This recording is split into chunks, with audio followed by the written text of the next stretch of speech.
पनीर भुर्जी बनाने की आपने कई सारी रेसिपीज ट्राई की होंगी। क्या कभी आपने बेसन मिक्स करके पनीर भुर्जी बनाई है? तो आज मैं आपको बेसन वाली पनीर भुर्जी बनाने का सबसे आसान तरीका बताऊंगा और इस तरह से पनीर भुर्जी बनाएंगे ना, बहुत ही ज़्यादा टेस्टी बनेगी। और इसके साथ में गर्मा गर्म बटर नान बना के तैयार करेंगे। चलिए रेसिपी शुरू करते हैं। सबसे पहले यहाँ मैंने 400 ग्राम पनीर लिया है। यहाँ पे मैं मलाई पनीर का यूज़ कर रहा हूँ। पनीर को ना दो तरीकों से आप यूज़ कर सकते हैं यहाँ पे। एक आपने पनीर को ना छोटे छोटे क्यूब्स में काटना है। ये देखिए इस तरह से पहले पनीर को पतले पतले स्लाइसेस में काट लीजिए। इसके बाद आपने इसको इस तरह से देखिए लंबा लंबा काट लेना है और फिर आपने इसको छोटे छोटे क्यूब्स में काटना है। ये छोटे क्यूब्स में जो हम पनीर भुर्जी में पनीर डालते हैं ना, ये खड़ा खड़ा रहता है और बहुत ही बढ़िया देखने को लगता है। और जो आधा पनीर बच जाएगा इसको आपने ग्रेटर से ग्रेट करके ऐड करना है। ये देखिए ग्रेटर की मोटी वाली साइड से ग्रेट कीजिए।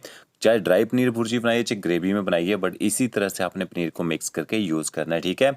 यहाँ पे मसाला बनाने के लिए एक प्याज, दो टमाटर का आपने यूज़ करना है। प्याज को आपने फाइन चॉप कर लेना है। तो चॉप करने के लिए इस तरह से आपने कट लगाना है, फिर दूसरी साइड में इस तरह से कट लगाना है।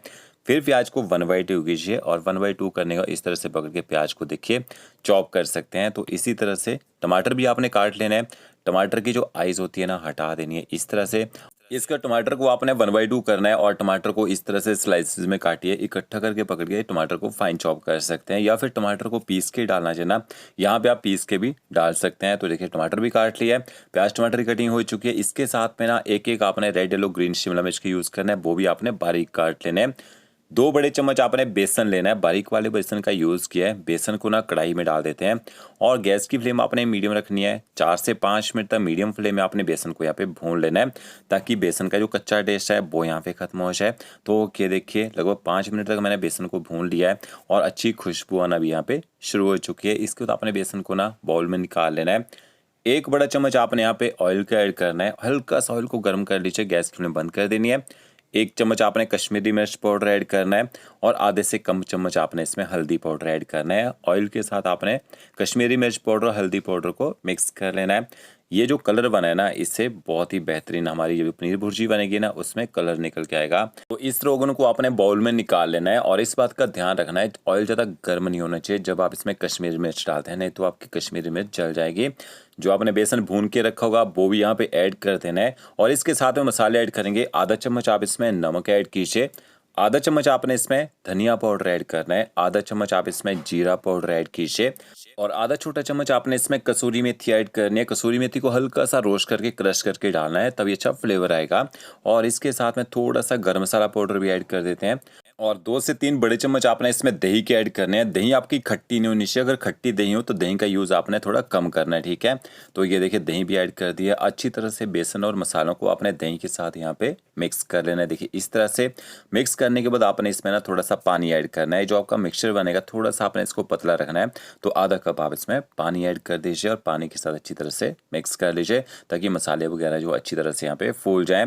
अब इसके बाद आपने कढ़ाई लेनी है। जिस बर्तन में पनीर भुर्जी बनाए वो थोड़ा सा मोटा होना चाहिए, या फिर आपके पास बड़ा तवा हो तो तवे के ऊपर भी पनीर भुर्जी बना सकते हैं। 2 बड़े चम्मच आपने इसमें ऑयल के ऐड करने हैं।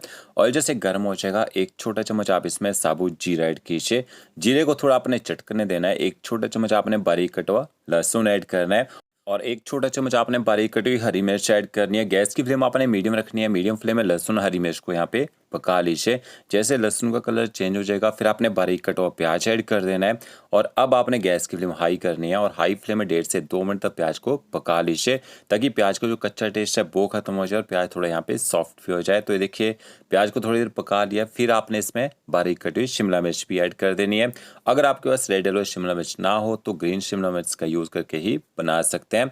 अब आपने गैस की फ्लेम हाई करनी है और हाई फ्लेम में शिमला मिर्च को तब तक पकाना है जब तक अच्छी तरह से सॉफ्ट ना हो जाए और इनके अंदर जो मॉइस्चर है, जो पानी है, वो भी खत्म ना हो जाए। तो देखिए शिमला मिर्च पकने के बाद ऑयल छोड़ना यहाँ पे शुरू कर दिया इसने। 1 छोटा चम्मच आपने अदरक लहसुन का पेस्ट ऐड कर देना है। पेस्ट को भी मिक्स कर लीजिए और थोड़ी देर पेस्ट को भी आपने पका लेना है। ये देखिए अब यहाँ पे पेस्ट को भी मैंने अच्छे से पका लिया है। फिर आपने इसमें बारीक कटे हुए टमाटर ऐड कर देने हैं और गैस की फ्लेम आपने हाई ही रखनी है। हाई फ्लेम में टमाटरों को भी 1.5 से 2 मिनट तक पका लीजिए, ताकि इनका जो कच्चा टेस्ट है ना वो खत्म हो जाए। फिर आपने आधा छोटा चम्मच इसमें हल्दी पाउडर ऐड करना है। आधा छोटा चम्मच आप इसमें कश्मीरी लाल मिर्च पाउडर ऐड कीजिए। तीखी वाली मिर्च नहीं डाली है। अगर आप ज़्यादा तीखा खाना पसंद करते हैं तो तीखा वाला लाल मिर्च पाउडर भी डाल सकते हैं। इसके बाद आपने बेसन और मसाले दही के साथ घोल के रखे होंगे ना, वो यहाँ पे मसाले यहाँ पे ऐड कर देने हैं। देखिए सारा मसाला ऐड कर दिया है। अब आपने गैस की फ्लेम जो है ना मीडियम रखनी है थोड़ी देर के लिए। अच्छी तरह से बेसन को प्याज टमाटर शिमला मिर्च के साथ आपने मिक्स कर देना है। अब इसके बाद कम से कम 4 से 5 मिनट तक आपने ना बेसन को यहाँ पे मीडियम फ्लेम में पका लेना है। इससे जो मसाले हैं वो अच्छी तरह से भून जाएंगे, अच्छे सॉफ्ट हो जाएंगे। तो ओके, देखिए आपका जो मिक्सचर जब इस तरह से ड्राई हो जाएगा, थोड़ा ऑयल छोड़ देगा, फिर आपने इसमें 1 कप ना पानी का ऐड कर देना है और पानी को भी अच्छी तरह से मिक्स कर लीजिए। तो ये आपकी ना ग्रेवी बन के तैयार हो चुकी है। सस्ती ग्रेवी बनेगी और बहुत ही बेहतरीन टेस्ट भी निकल के आएगा। फिर आपने जो पनीर ना ग्रेट करके और काट के रखा होगा, पनीर भी ऐड कर देना है। ये जो बेसन डालते हैं ना, इससे क्वांटिटी बढ़ जाती है, टेस्ट भी बहुत ही बेहतरीन आता है।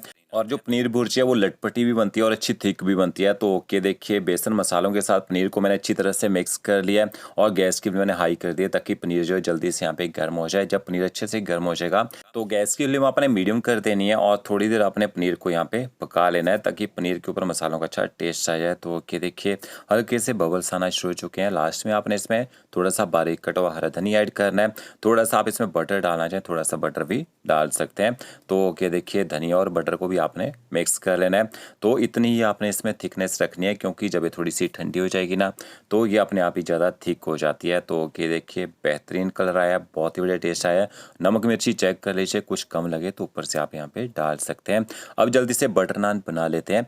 यहाँ पे मैंने बटर नान के 2 पेड़े बना के रखे हैं, इनके ऊपर थोड़ी सी कलौंजी लगा देते हैं। आप बटर नान घर पे तवे पे बनाना सीखना चाहते हैं, लास्ट वीक की मैंने रेसिपी अपलोड की है बटर नान घर पे कैसे बनाएं, उसको देख के आप घर पे भी ऐसे टेस्टी करारे से बटर नान बना सकते हैं।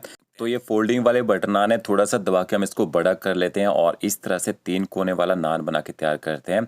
तो ओके, देखिए इस तरह से हम इसको गद्दी के ऊपर रखेंगे और थोड़ा सा लंबा कर लेंगे खींच के।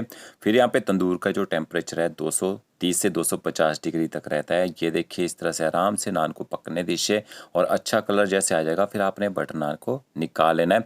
आप इसके ऊपर थोड़ा हरा धनिया डालना चाहें, इस तरह से धनिया भी लगा सकते हैं। थोड़ा सा बटर लगाइए और गर्मा गर्म नान को ना इस पनीर भुर्जी के साथ सर्व कर दीजिए।